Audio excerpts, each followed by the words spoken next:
I decided to call this video Possibilities because it's all about the possibilities of anyone out there producing a casting that looks this good.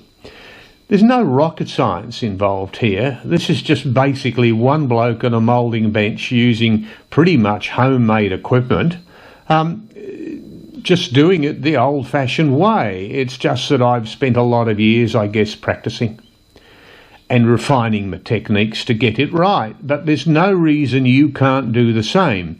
All you have to do, I think, is avoid some of the pitfalls that I point out in the video. If you do that, there's no reason why you can't produce a casting of this sort of standard. Not only the surface finish, but the internal integrity, because you really need both. It's not much good having a nice looking casting here.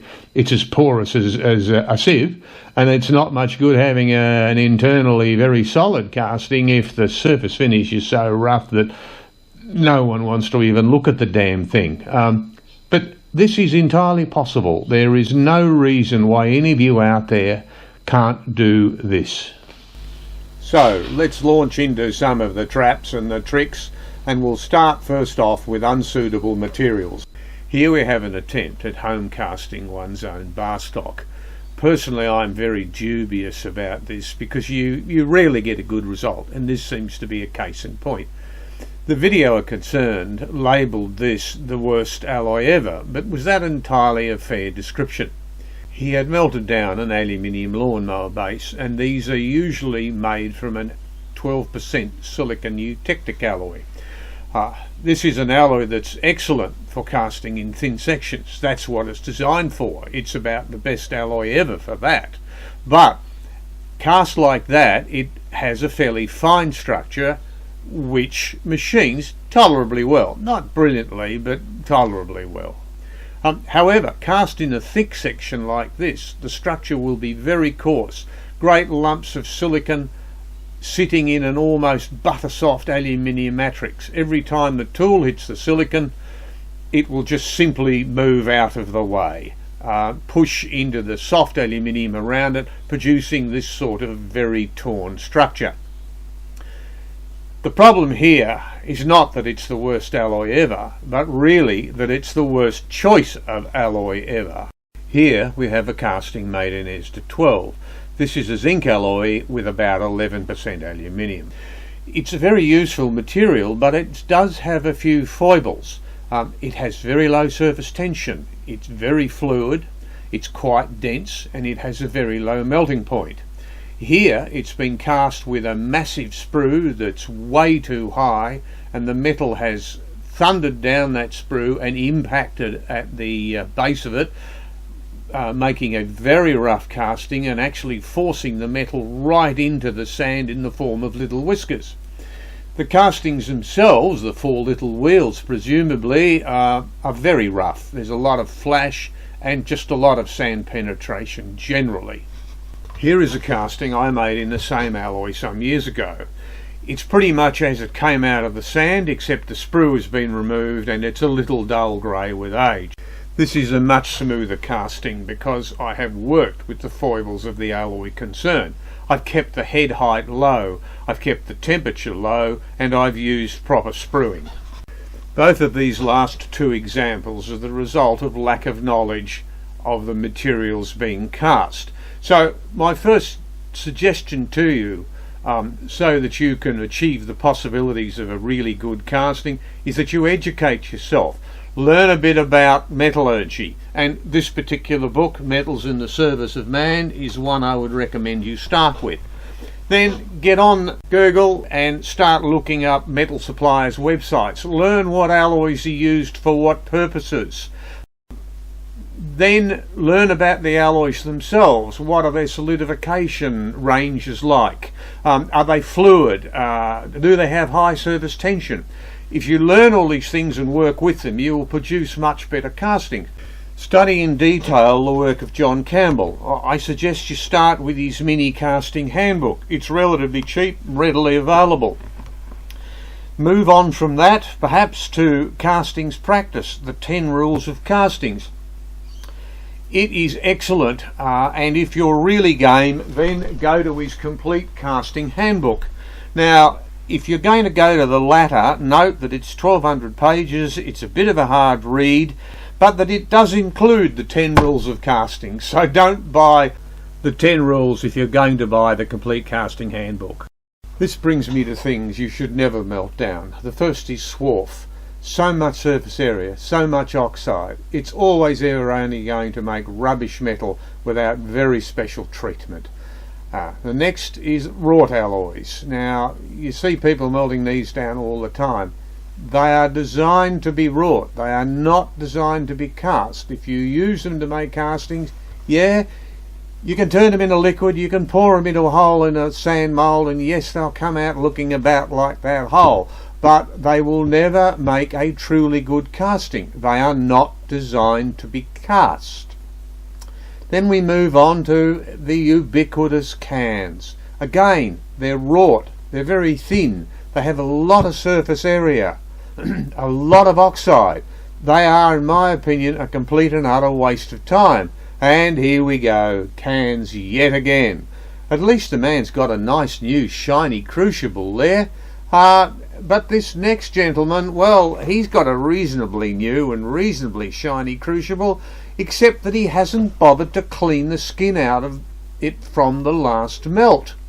The skin is all oxide, and it will contaminate his melt and all future melts if he continues to just use the Crucible that dirty. It will also shorten the life of his Crucible, and it will in the end help it stick to the base brick, because it'll form a sticky flux that'll trickle down the side of the Crucible. This is something else I'm a bit dubious about melting down. A copper wire, particularly if you have it sticking out of the top of the Crucible like that, all exposed to the furnace atmosphere. Because usually what you get are frothy ingots like these, and these, and these, and these. And this is fine if all you're really doing is trying to cast ingots that you're then going to polish in order to become one of the turd polishers of this world. But if you're trying to make a decent alloy up or a decent casting out of copper, I suggest you go down to a scrap metal dealer and buy yourself some copper busbar. Much better starting material. Incidentally, steer clear of making up aluminium bronze. It's about the hardest alloy to cast known to man. I don't like zinc containing materials like brass much either because of the zinc fume problem. Tin bronzes though are pretty reasonable. I normally refrain from commenting about safety because it's an area where there is a lot of very strongly held opinion, fiercely defended, and it's very, very variable what people think. Take this gentleman here, so bedecked by aluminized Kevlar that he can't see where he's going. I doubt he can breathe, can't even see his own feet, certainly can't see where he's walking. He's a real danger to anyone in that foundry. All the way from him, of course, to the bare feet mob. And we even recently had a gentleman on YouTube who came to the conclusion that the best protection you had from molten metal was bare skin. Seems he's a little bit worried that his clothing might catch fire. Has the man never heard of Kevlar? Has he never heard of natural fibres, wool, cotton and leather? And has he never heard of radiant heat? But the thing that really prompted me to make a comment about safety was this image of a gentleman wearing a boot. That open top of that boot is an open invitation to getting a very hot foot. This particular bloke though is quite clever because he very soon realised that this was a serious mistake, and in his very next video this is what we see. He's learnt this lesson, and this is the sort of attitude that foundrymen really need to have. They need to look at what they're doing and then say, is it the best way? Is it the right way? Is it the safest way? Is it going to produce the best possible casting? And they need to learn and adapt. This particular gentleman has done that, and in several of his videos I've seen considerable evidence of that, and he is to be congratulated for it. And now a word about tools.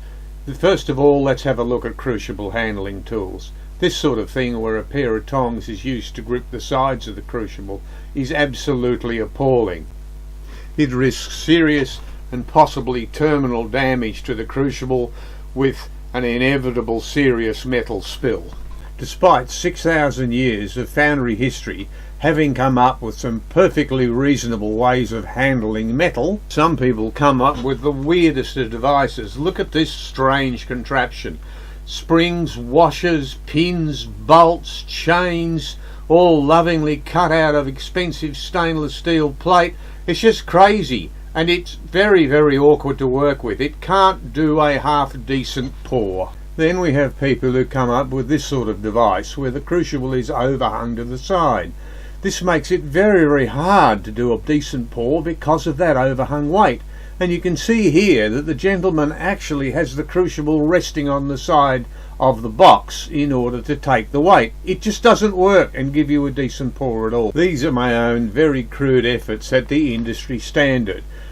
Scissor type lift out tongs and a simple loop on the end of a rod for pouring. It works extremely well, and if it's a bigger crucible you can make it double-ended as I've got here. Notice quite a few people using scissor tongs like this to hold the crucible when they're pouring. It doesn't work really well because you have to devote most of your strength to holding the tongs closed. And this is what can happen if you allow your grip just to slip that little bit. Oops! Speaking of splashy pouring, have a bit of a look at this. It's a commercial foundry pouring aluminium bronze. The lip of that crucible should be down till it is almost touching the pouring basin. It should not be way up in the air like this. Speaking of crucibles, one should never use a steel crucible for handling molten metal. And the last one here, he's actually melting bronze in it. This gentleman seems to be trying to make whipped cream with his molten metal. There are times when you need to stir metal. You shouldn't do it unless you really have to, and you certainly should never do it this way. But on and on and on he goes. All he's doing is beating air into his metal and generating an awful lot of oxide. Here we have an example of very bad pouring. Look how high that metal stream is. It should be as low as possible. The higher it is, the more air it'll suck in. And here you can see down in the bottom of the sprue the sort of turbulent result you get from such a high stream. This is not good for a good casting. It's not uncommon to see people try and pour metal into open-topped moulds. This is not a technique that works very well. Sure, the Coalbrookdale Bridge was all cast that way, but that was several inches thick, those castings, and the blokes doing it rather knew what they were doing. It's interesting to note that the gentleman before has finally got rid of those horrible pouring tongs. But this is not a good technique, even if it's into small graphite moulds or whatever. There just isn't enough height of metal to push the metal into the mould properly. Now here is an all too common problem. Boxes made without any retention flanges to hold the sand in the box. They seem to be able to get away with it with petrobond sand, but sooner or later they'll have a drop, and inevitably, believe me, it will occur just when you're finally assembling the mould before pouring. The coat will drop out onto the drag and destroy both mould halves. Here we have an example of offset box location.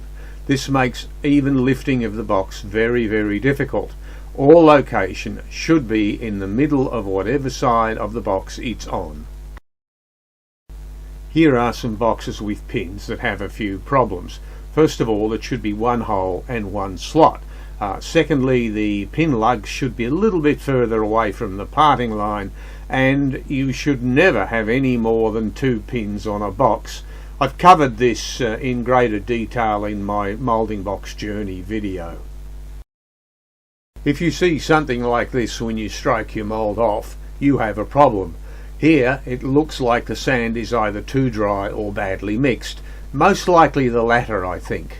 Remember, your sand is your most basic tool. You have to get it right or you haven't got a chance. I often note the problem of poor feed with a lot of castings I've seen on YouTube. Here at the junction of the blade with the hilt, you can see a depression. You also notice the whitish colour, which indicates poor feed. Here we've got severe depressions in the top of the casting. There should have been a big feeder on the blunt end of the hammerhead here. The bad flash on this casting looks to be due to a lack of retention ridges on the moulding box concerned.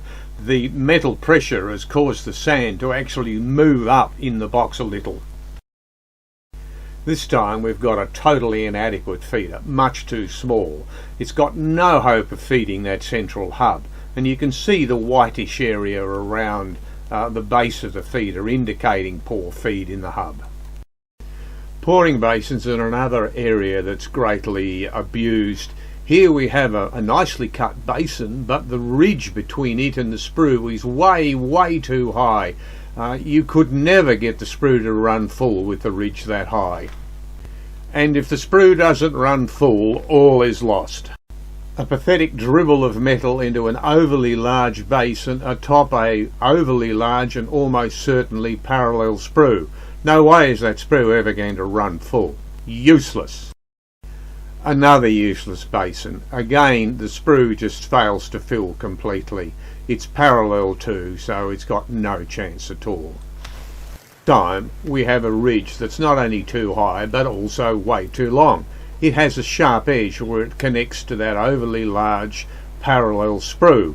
This isn't going to work well, but note particularly at the end of the pour the bubbling that occurs up the metal.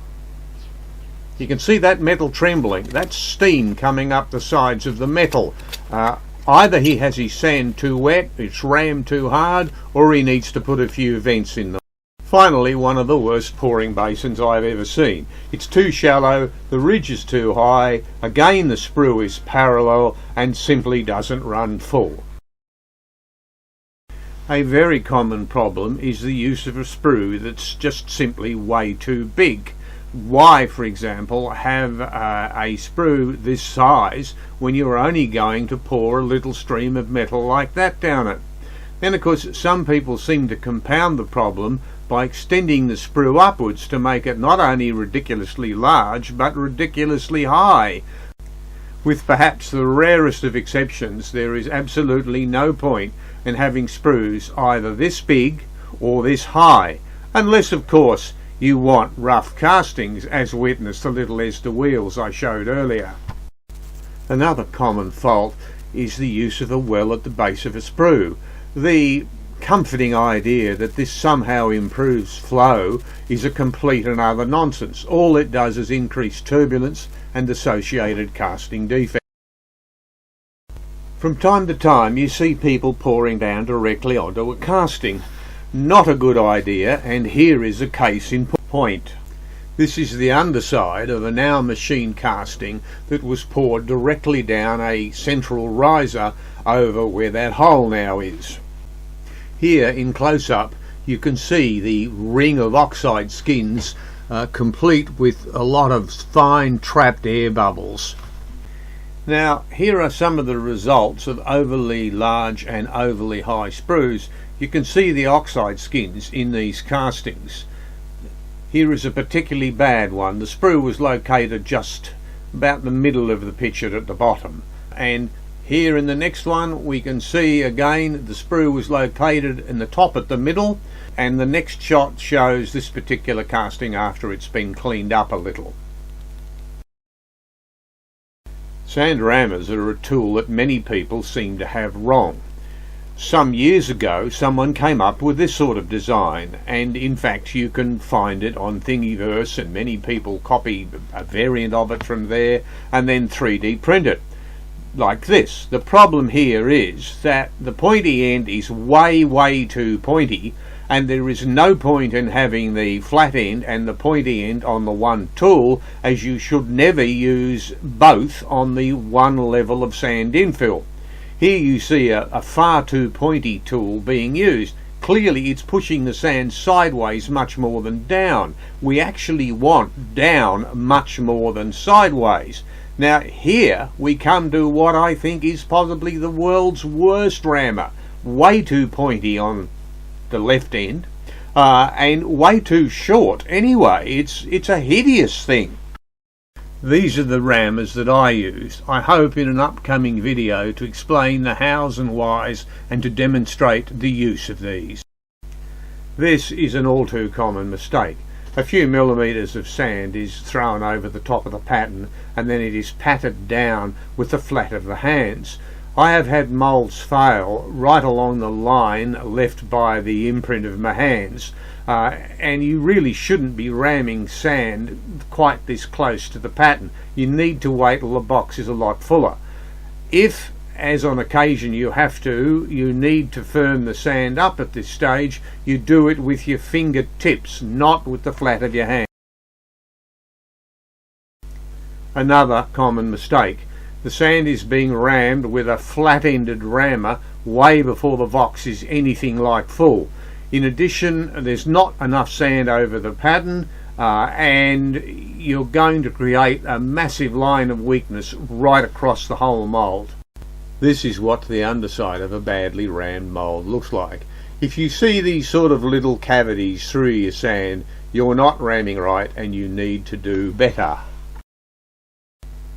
Finally, we come to that world's worst rammer ever, and here it is being used in the world's worst way possible. I don't know what more I can say about this. Finally, a word about dross removal. I see people taking the dross, slag, etc. off the top of their metal with some of the craziest stuff. Bits of bent strip, bent angle iron, all sorts of weird contraptions. This is the tool that I use. It's simply a disc on the end of about a metre long handle. The disc is about 1/4 to 1/2 the diameter of the crucible that it's going to be used in. The main thing is that it is round. There is so much more I could have included, but time simply doesn't permit. I do hope to do further videos expanding on this theme. In the meantime, thank you for watching.